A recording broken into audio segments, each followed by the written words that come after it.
On a quiet little street, hidden behind rows of aging trees and slow-falling sunlight, stood a small workshop called Gentle Time. It belonged to an old clockmaker named Julian, a man who had spent more than 40 years living inside the tiny universe of gears, springs, and steady ticking rhythms. Every morning, he opened his shop at 6, brewed a cup of lotus tea, and sat at his wooden table worn smooth by decades of patient hands. In that shop, time did not rush. It breathed, it softened, it hummed. One autumn morning, Leo walked into the shop with a face full of tension and quiet frustration. He had come to learn the craft because he believed it might teach him patience, focus, and calm. Qualities he felt he had lost in a world where everyone seemed to run as if chased. But only a few weeks into his apprenticeship, Leo was drowning in self-doubt. No matter how hard he worked, no matter how many hours he put in, he always felt behind, always lacking, always not enough. That morning, Leo finally asked, "Master, why is it that I work so much, try so hard, yet I never feel like I'm improving? I feel like I'm failing all the time, like I'm falling behind everyone else." The old man did not answer right away. Instead, he opened a drawer and brought out a small pocket watch, old, scratched, but beautiful in a quiet, solemn way. He opened the back cover and let the inner mechanisms shine under the morning light. Softly, he said, "Leo, today I will tell you the story of a minute hand that lost its rhythm." Years ago, this pocket watch had been brought to him with a peculiar problem. The minute hand ran faster than it should. Not broken, not wildly off, just 10% too fast. Enough that each day, the watch drifted almost a full hour ahead of real time. Julian had tried everything, adjusting the balance wheel, replacing the spring, cleaning the gears, but the minute hand refused to slow down. It kept racing, always racing, as if terrified that if it didn't run fast enough, time itself would leave it behind. One day, the old man placed the watch beside 3 others, opened all their backs, and watched them for hours. Then he finally understood. The gears of the troubled watch were worn. Its axle was slightly bent, the spring was too tight, and most importantly, the minute hand never, ever rested. It behaved as though its entire worth depended on how fast it moved. Julian glanced at Leo gently. "Do you know why it ran fast? Because it believed that slowing down meant failing." Leo froze. In that moment, he saw himself in that tiny hand, always rushing, always tense, always afraid of being left behind. "Master, how did you fix it?" he asked quietly. The old man smiled. "I didn't fix the hand first. I fixed the system.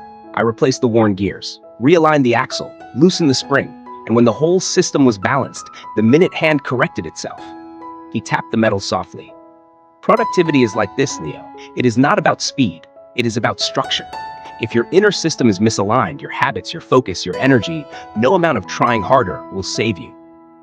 But Leo was still trapped in the cycle many young people fall into, the cycle of productivity guilt. A few days later, he accidentally dropped a tiny screw while repairing a watch. Panic rushed in. He tried to work faster to make up for the mistake. His hands shook. He fumbled again and again. And by the end of it, Leo whispered the same sentence that had haunted him for years. "I'm useless. I can't do anything right." The old man placed a steady hand on Leo's shoulder. "Leo," he said softly, "you do not lack productivity. You lack trust in your own rhythm. Humans are not machines that run nonstop. Only machines break when pushed too hard. People break in silence long before that." Leo lowered his head. "But if I don't push myself, I'll fall behind." Julian pointed toward the large wall clock behind them. "Look at the hour hand," he said.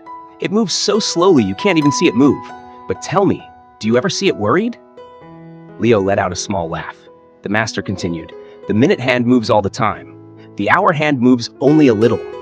But in the end, it is the hour hand that tells the real story of progress."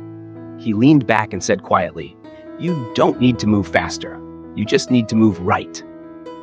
Later that week, Julian drew a simple diagram for Leo. The big gears, your habits. The small gears, your environment. The axle, your focus. The spring, your energy. The minute hand, your actions. The hour hand, your direction. Most people, he said, try to fix their actions. They force themselves to work more, to move faster, to grind harder. But real productivity begins from the inside out.